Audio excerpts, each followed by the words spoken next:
每到深夜，健身器材上就会吊着一个怪东西，来回摇晃，看着像人，但又看不出腿在哪。大家决定白天再来，白天就看到一位大妈倒挂在上面，一动不动。小哥壮着胆子上前查看，大妈一句安宁哈撒哟，吓得小哥连连后退。大妈说自己在锻炼而已，问他多大年纪了，大妈说也没很大，今年72，每天都要倒立5个小时，说这种倒挂方式能锻炼全身，说着就展示了一遍，动作行云流水，这把旁边的大妈都看傻了。小哥欠欠地问有没有尝试过这种锻炼方式，大妈露出了一副关怀智障的眼神。大家找来4个小伙子和他 PK， 小伙子们信誓旦旦，根本不把大妈放在眼里。比赛才过了1分钟，有人就双腿不停颤抖，很快败下阵来，另一个还可以，足足坚持了2分钟才缴械投降，只有大妈还在一动不动地挂着，显得十分轻松。剩下的2个小伙继续挑战，没过2分钟也放弃了。即使在家里，大妈也不会停止锻炼，就这样倒立看电视。一旁的老伴已经见怪不怪了，做菜吃饭也要时刻劈叉来锻炼柔韧度，甚至在他70岁的那年还得到了瑜伽教练的证书，真的是有够疯狂。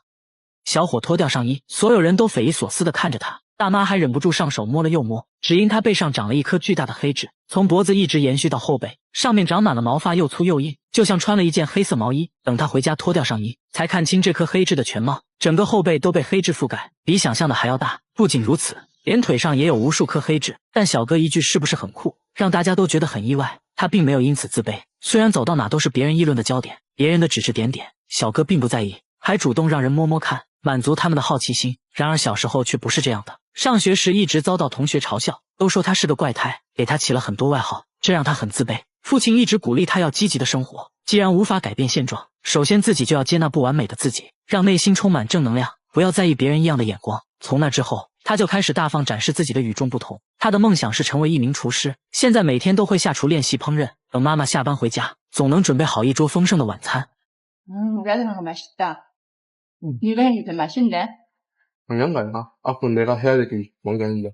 但妈妈总觉得对儿子亏欠太多。丈夫去世后，家里一直并不富裕，没条件给儿子看病，错过了最佳治疗时间，儿子却没有任何抱怨，这让他更内疚。不过呢，节目组就是大气，直接带小哥来到大医院。初步检查后，医生表示黑痣一直在生长，现在要先确定黑痣是否病变，接着又进行了一番全面检查。医生给出的结论是，黑痣可以慢慢的逐步去除。这下小哥对生活更加充满了希望。不管怎样，小哥还是很值得我们学习的，保持乐观的心态最重要。他天生就有2个胃，吃自助餐盘子都能堆到天花板，但这仅仅只是开胃菜。接着来到路边摊，又吃掉了20个寿司，这样下来午餐就算吃完了。回到公司直接就冲进了厕所，说自己消化快，一天就要拉8次，放屁都比别人臭。下班后他直接钻进了一家烤肉店，先要了10斤五花肉垫垫肚子，烤到滋滋冒油，一次加上3块，一口就吞了下去，很快10斤肉就进肚子了，现在感觉有6分饱了。回家又赶紧做了一盆辣酱拌饭，还加了一管芥末，说自己完全感觉不到辣。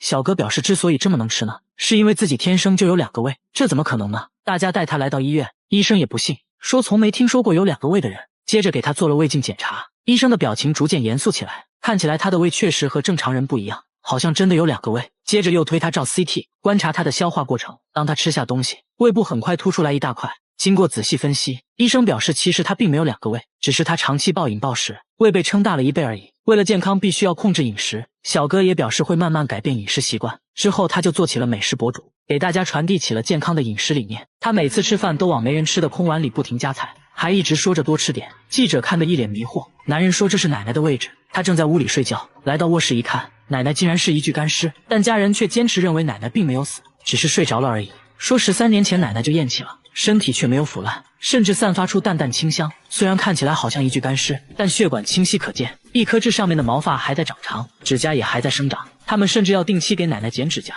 所以家人都觉得奶奶没有死，只是一觉睡了13年而已。在奶奶身上到底发生了什么呢？据孙子介绍，奶奶是13年前突发急性肺炎，在9天不吃不喝的情况下，不仅疯狂吐出黑色液体，还出现了异常排便的现象。有多异常呢？孙子形象的描述说，排泄物呈现喷涌状，呼呼的往外喷，喷出了16斤棕褐色的排泄物，接着就断气了。可奇怪的是，体温在24小时内没有下降，身体也不僵硬，除了没有气息外，没有任何死亡的症状。而且孙子清晰地记得奶奶临死前对他说的话，我要睡觉了，别打扰我。于是家人直接把奶奶接回了家，慢慢就变成了类似干尸的样态。专家说，只有在极干燥或者极寒的情况下，才有可能形成干尸。然而当地天气高温潮湿，在这种环境下没有腐烂，就很不科学。专家猜测可能是做了防腐处理，却被家人一口否定了。还说奶奶有个特别的习惯，那就是吃斋，一吃就坚持了50年，这有可能是奶奶肉身不腐的原因之一。而且当地村民都说奶奶为人善良，做了一辈子好事，这可能就是一种福报吧。奶奶的事在当地广为流传，很多人慕名而来，都想要一睹真容，还认为她家的井水是回魂汤，喝了它有神奇的力量，好像闭上眼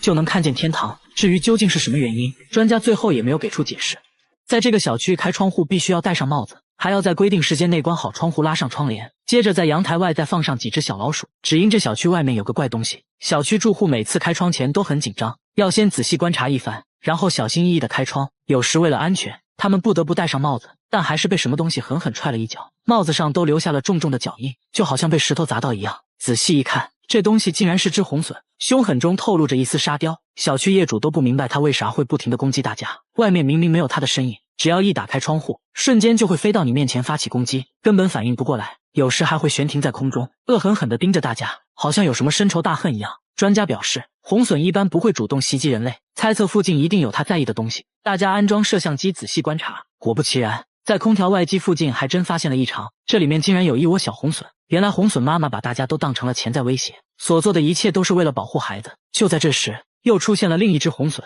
应该就是幼鸟的父亲。夫妻俩分工明确，爸爸负责出门找吃的，妈妈负责小家伙们的安全。小红隼胃口很大，每次抓来的食物都不够吃，爸爸只能不停地出门找食物。这时专家又发现了新问题，小红隼已经到了练习飞行的时候，却迟迟没有离巢，应该就是由于食物短缺，导致小红隼长得比较慢。为了让它们早点回归自然，大家决定给它们营造一个安心的环境，每天规定时间内就不在阳台晾衣服了，接着还给它们提供了充足的食物。红隼妈妈看到小老鼠，激动到不行，天上掉馅饼啊，这是一下叼走一个。果然一孕傻3年，抓到半空竟然被小老鼠挣脱了，还好凭借高超技艺在空中再次抓了回来。希望小红隼能赶快长大，早点学会飞行，回归自然。大白天他用一整块黑布把灯遮了起来，接着在地上撒了一大把红豆，让它分散到每个角落。之所以这么做，只因这天花板有点怪，狗狗不分昼夜地盯着天花板狂叫，叫声充满了恐惧，就算拿它最爱的食物也不能转移注意力，吃2口就要死死盯着天花板。这诡异现象是从1个月前开始的，当时爷爷去世了，他们参加完葬礼就搬到了这里。狗狗一到新家就表现得很反常，不分昼夜地对着天花板叫。有人说是爷爷跟到了家里，但主人根本不相信这些，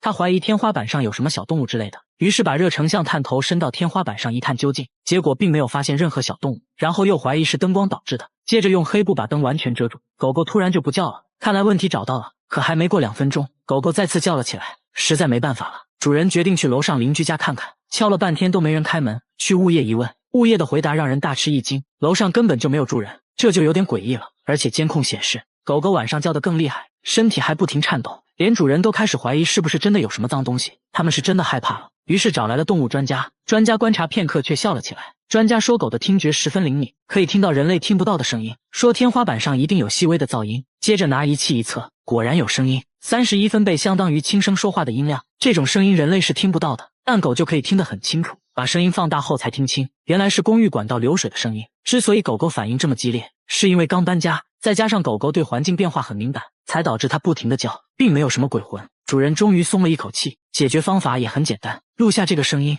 然后调高音量，反复放给狗狗听，期间再给它一些奖励，慢慢矫正认知，让它爱上这个声音。果然经过多次脱敏训练，狗狗不再乱叫，很快就睡着了。它是真的累了。母亲在荒漠搭建帐篷，用来圈养11岁的女儿，每天强制喂食30碗米饭，如果反抗就会被母亲绑起来，甚至还在食物里添加不明液体，说是对女孩好。记者看到都大吃一惊，之所以这么做都是因为当地有个奇葩习俗，以胖为美，这里大部分地区都很穷，女孩基本在15岁之前就结婚了，女儿尽快出嫁，意味着少一张嘴来养活，而且只有胖女孩才能嫁出去。虽然这个女孩才11岁，连她都觉得自己就应该快速长胖，赶紧嫁出去，这才是对家庭做贡献。母亲会专门搭建一个帐篷圈养女孩，他们的口号是管住腿张开嘴，目的就是长膘。她现在体重78斤，喂养结束后要达到160斤才算合格，整个过程一般需要持续好几个月。每天早上要先喝1盆加糖的骆驼奶，再吃掺了黄油的玉米糊。女孩需要2个小时内把所有的食物吃掉，大约摄入3000卡路里，相当于10碗米饭的热量。这仅仅只是早餐。记者翻开杂志，让女孩们了解其他国家美的标准。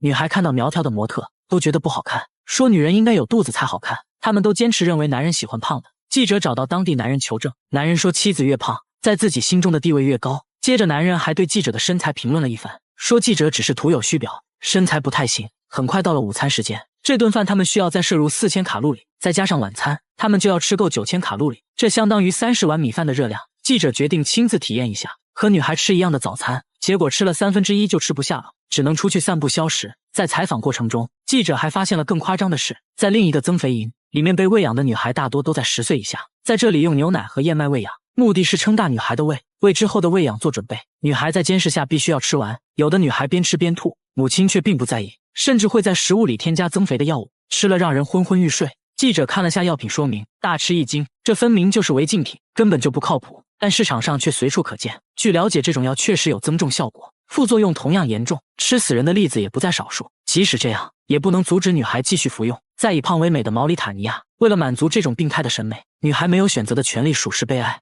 大妈38年没摘下过口罩，20多年的邻居都没见过她的脸，都说口罩下面的脸非常恐怖，看到就会做噩梦。只有她洗脸的时候才会临时摘掉一回，但从不照镜子，洗完脸就要赶紧戴上，到底是有多恐怖呢？大家想让大妈摘掉口罩也被拒绝了，即使和家人一起吃饭，也不会摘口罩，自己独自一人在卧室吃，家人都20年没见过她的脸了，就连女儿拍结婚照她都没有参加，因为拍照要求摘口罩。不仅如此，大妈走路还必须用手撑着眼皮，说这样才能看清东西。但大妈年轻时并不是这样的，到底发生了什么呢？经过长时间的跟踪拍摄，大妈也慢慢打开了心扉。原来她18岁就结婚了，婚后生下了4个孩子，但第5个孩子很不幸，出生就夭折了，这对她打击很大。慢慢的嘴巴变得不听使唤，舌头也变得僵硬起来，面部不受控制的扭曲，因为害怕吓到别人，从此就戴上了口罩。大妈鼓足勇气摘下口罩，可以看到她的牙齿都掉光了，牙龈都是外翻的。医生表示这情况就是心理原因导致的肌强直，失去孩子的痛苦让她悲伤过度，以至于严重影响到了身体健康。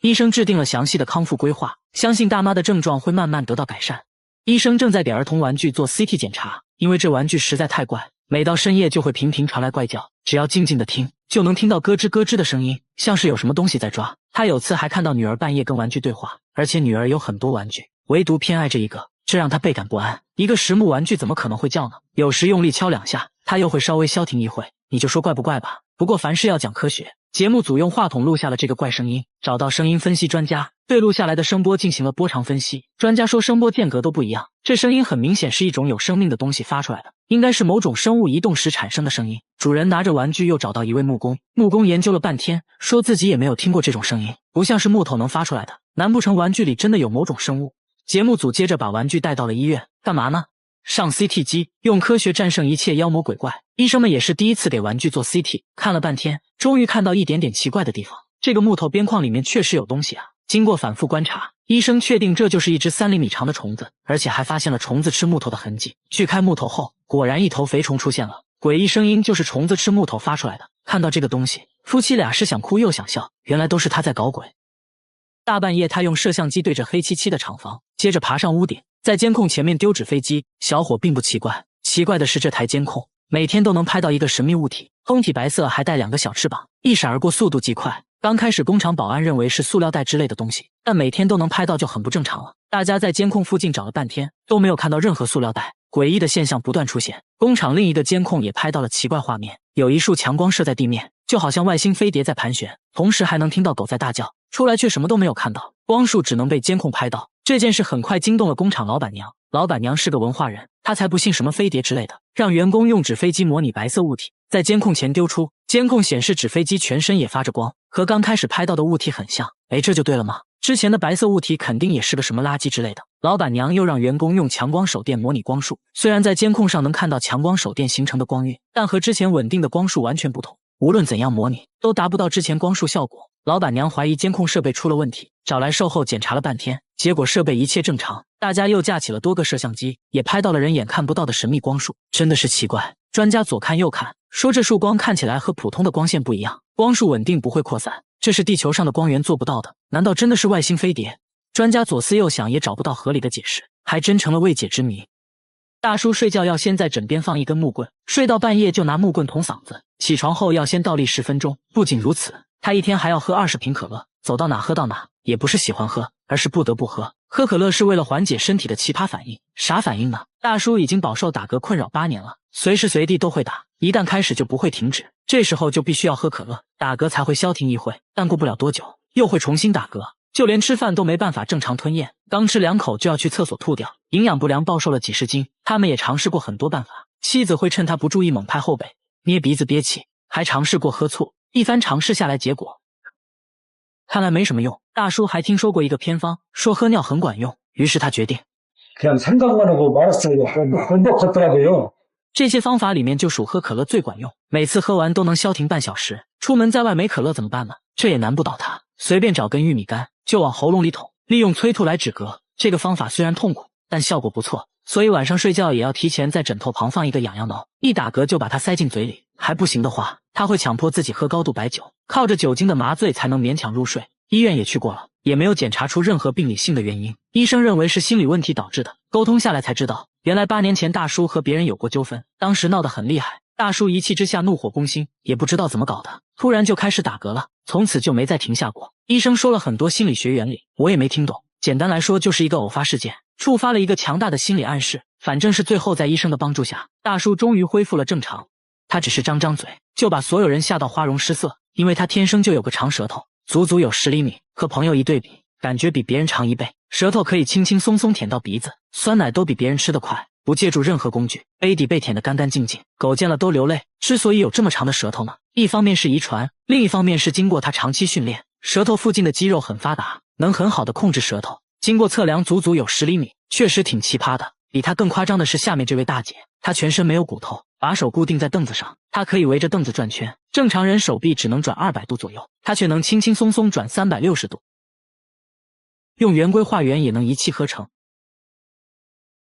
不论是弹钢琴还是开车，一只手都游刃有余，然而他身体其他部位却非常僵硬，脚踝能转动的幅度很小，把腿绷直，双手也够不到地面。他觉得是因为自己手臂没有关节，所以才能旋转360度，这怎么可能呢？来医院一查，关节还是有的，只不过他的肩关节和肘关节活动范围比正常人大，所以才能进行360度旋转。他每天买菜却从来不吃，一到家就拿出了电钻，开始给蔬菜钻孔，把胡萝卜内部掏空后，又拿出刻刀在表面打孔，每一步都非常小心，搞得像是在做外科手术一样，一点点调整孔洞大小。这到底是在干嘛呢？他也不解释，拿起做好的胡萝卜吹了起来。哇哦！这真的还是胡萝卜吗？大家决定升级挑战，拿来了西瓜、鸡蛋和大葱。小哥轻蔑一笑，手起刀落间就把3样食材变成了乐器。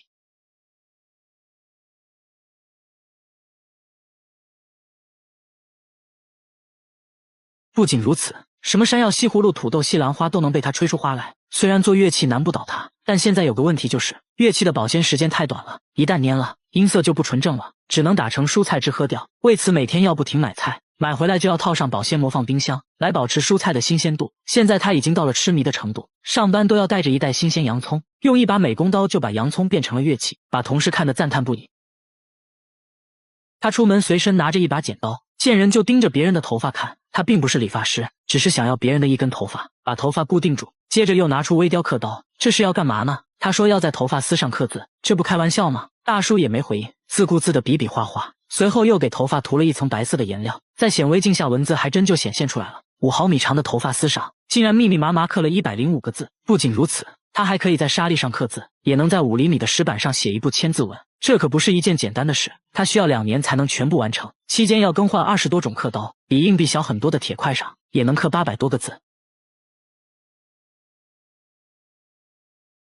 大叔说在头发上刻字很考验人的耐性，刚开始就拿自己的头发练习，1年下来头发日渐稀疏，现在都是用别人的，和别人见面都是先看头发，黑长直是他的最爱，现在还开了头发展览，小朋友都看傻了。大叔目前只能在头发上写1行字，说希望以后可以在头发上画一幅清明上河图。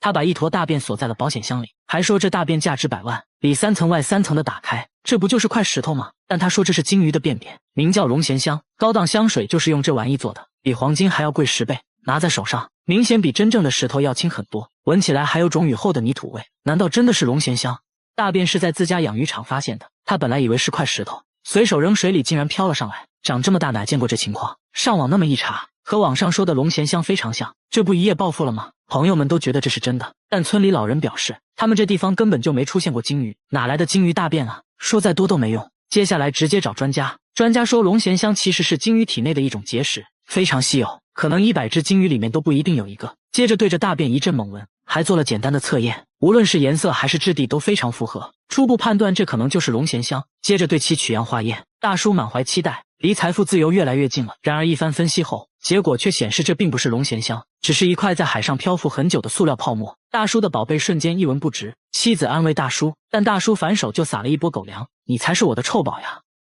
女孩每天流出红色的汗，即使气温接近0度，她却热得受不了，额头上不停地渗出红色液体。仔细一看，妈妈却差点吓死，从额头到脖子再到后背都渗出了红色液体，红色液体分布非常不均匀，看着像汗水，但她又不敢肯定，人怎么可能会流血汗呢？拿上毛巾，赶紧给女儿擦身体，毛巾瞬间就染成了红色，把毛巾在水里洗上几下，一盆清水就变成了淡红色。妈妈这下慌了神，好端端的女儿怎么会突然出现这种怪异症状？来不及多想，赶紧把女儿送到了医院。一番检查下来，结果却完全出乎了预料，各项指标都很正常，没有发现什么病症。悬着的心稍微缓和了一下，可万万没想到，当天晚上怪事又发生了，女儿突然发起了高烧，身上再次流出红色液体，这红色液体好像有神奇的魔力。第二天，女儿就突然好了，而且连续几天都没再冒出红色液体，女儿变得很正常。妈妈观察了一段时间，发现流血汗没有任何规律，有时呢运动就会流，有时睡觉会流，如此反复无常的血汗到底是怎么回事？大家带她来到大医院，医生用吸管对血液取样，送到化验室做检验。没想到啊，等待结果的同时，下面这位大爷又流出了蓝色的汗。大爷每天都会流出蓝色的汗，衣服上经常出现一片蓝色印记，把衣服泡在水里，清水瞬间就变成了淡蓝色。刚开始呢，妻子也没有多想，觉得8成是丈夫不小心染上了蓝色墨水，但她万万没想到，接下来这事不仅没完，反而变本加厉。第二天，丈夫换下来的衣服上又出现了蓝色印记，接连几天都是如此，甚至床单上也开始出现蓝色印记。更奇怪的是，印记都出现在腋下部位，老两口彻底懵了，这蓝色印记到底是什么东西？他们越想越奇怪，忍不住呢就闻了闻，哎，什么味儿都没有，难道是去外面晾衣服的时候被别人弄上去的？仔细想想也不合理啊，不可能每次都弄在腋下啊，难道真的是丈夫流出了蓝色的汗？大爷还说最近在吃一种降血压的药，怀疑是药物导致的蓝汗现象。随后我们陪同大爷去了同一家医院，医生表示药物中不存在使汗液变蓝的成分，接着也对大爷流出的蓝色液体做了采样化验，同时小女孩的化验结果也出来了，结果显示两个人流出来的还真是汗液。医生判断他们的汗腺出了问题，导致了一种叫嗜汗症的症状，一旦汗腺功能失调，再加上细菌入侵，汗液就会在细菌的作用下导致变色，至于颜色有红色和蓝色的区别，可能和细菌不同有关。医生表示嗜汗症对人体不会造成太大伤害，随着汗腺功能恢复正常，嗜汗症的情况也会随之消失。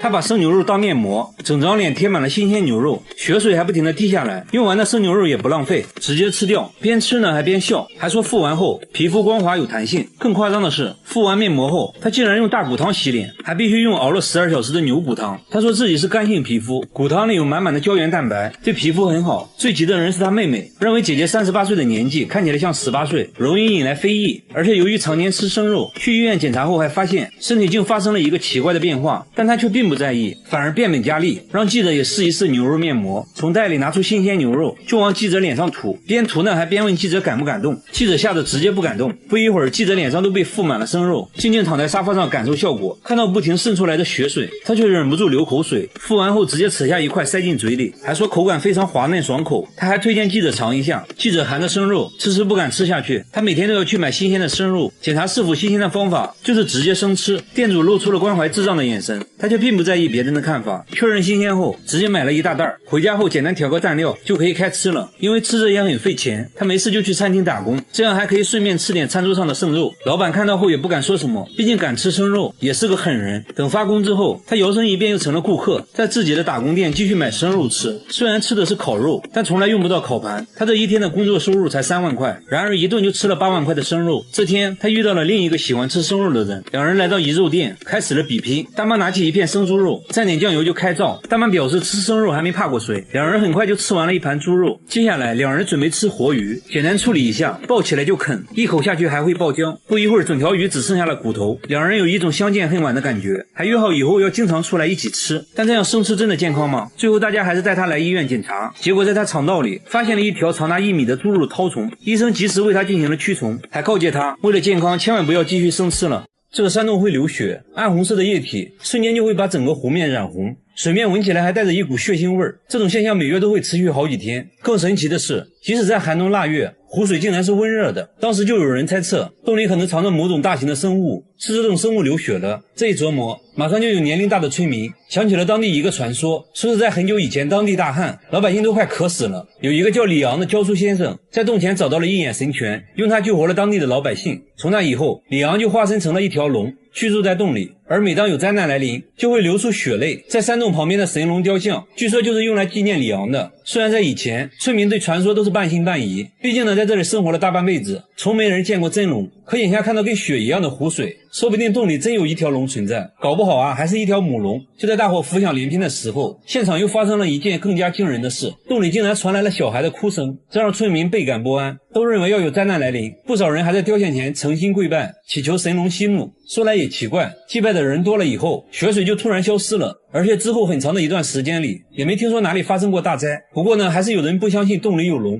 他们还做了一个大胆的决定，进洞里一探究竟。随着船渐渐靠近洞口，水的颜色也越来越深，慢慢就变成了深红色。越往里走，心里越发毛，一路上小心翼翼，生怕惊动了怪物，但真是怕什么来什么。他们刚进入洞穴深处，就看到水面上突然闪过一个黑色影子，两人吓得落荒而逃。不久后，洞穴里再次流出血水，关于洞穴的流言又传开了，不少人言之凿凿，说这洞穴里肯定有龙。眼看这事越来越离谱，当地政府看不下去了，请来了地质专家。说来也怪，专家来了之后，他居然就不流血了，没有血水，只能先检测一下湖水。检测结果显示，湖水中的铁离子含量异常高。专家认为，虽然湖水是从这洞里流出来的，那就要去洞里找原因。于是专家一行人坐船进入洞穴。随着他们不断深入，专家发现有一块岩壁的颜色明显发红，与其他岩壁一对比，那就更显眼了。用手在这块岩壁上轻轻搓了搓，竟然把岩壁上的红色物质搓了下来，而把红色物质放入水中，清水立刻就变成了血水。专家研究了半天，说这个红色物质就是氧化铁，俗称铁锈，这就是形成血水的真正原因。原来在洞穴附近有很多铁矿，当地下水流过，就会把铁一起带走。一旦进入水中的铁锈增多，它就会出现流血水的奇观，而水中的血腥味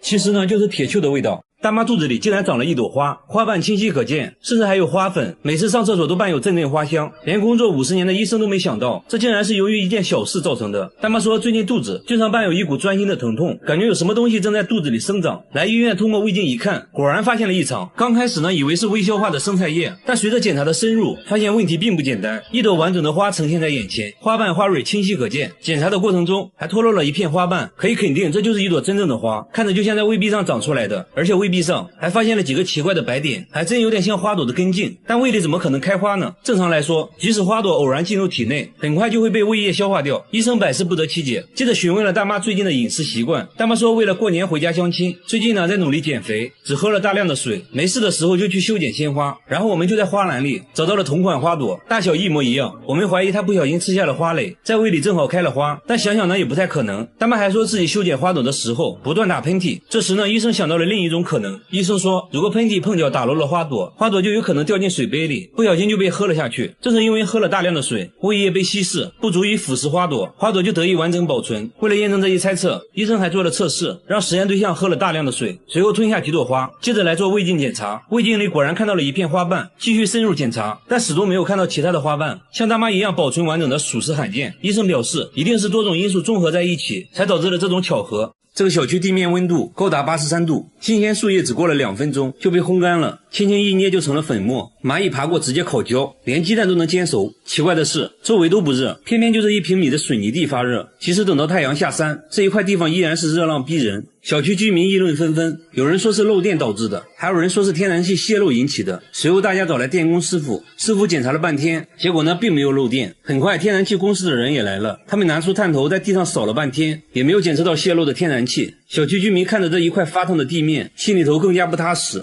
大家决定挖开地面，看看到底是怎么一回事。找来了几个工人就开挖，可是没想到越往下挖温度越高，还伴随着阵阵白烟。再一看温度计，都已经到100度往上了。看到这反常的一幕，有人大喊火山要爆发了。一听这话，几个工人吓坏了，说啥呢也不肯往下继续挖，还把已经挖开的坑赶紧填上了。但火山爆发和这相差时代太远，属实不太靠谱。又有人说会不会要地震了？一听这说法，整个小区是人心惶惶，有人还闹着要搬家。物业赶紧请了几位专家来调查真相。一番调研之后，专家怀疑是放射性元素裂变造成的。这句话让所有人大惊失色，专家赶紧拿出仪器一通检测，还好没有检测到任何放射性元素。为了找出真相，专家说还得继续往下挖。但随着坑越刨越深，又一个令人惊讶的情况出现了。挖到大概1米深的时候，突然出现了一滩积水，紧接着本来一直冒热气的坑慢慢就凉了下来，白烟呢一下子也不见了，连各位专家也是一脸懵。专家们商议片刻，说还得继续挖。为了加快进度，大家又请来了专业的钻探队，工人们搭起钻探架，把一根长长的砖头打进了地里，这一下去就挖上来很多黄土。钻探结果表明，小区地下的土层非常松软。这时专家一拍脑袋，说应该是地热导致的这种现象。专家认为在小区地下几千米处有着一些很细小的地下裂缝，地球内部的热量通过缝隙顺着松软的土层跑到了地面，就造成了地面发热的现象。至于挖掘过程中发热现象突然消失，是因为泥水混在一起形成了泥浆，这些泥浆在不知不觉中就把这些缝隙给堵住了，地热也就被隔开了，所以地面自然又恢复到了正常温度。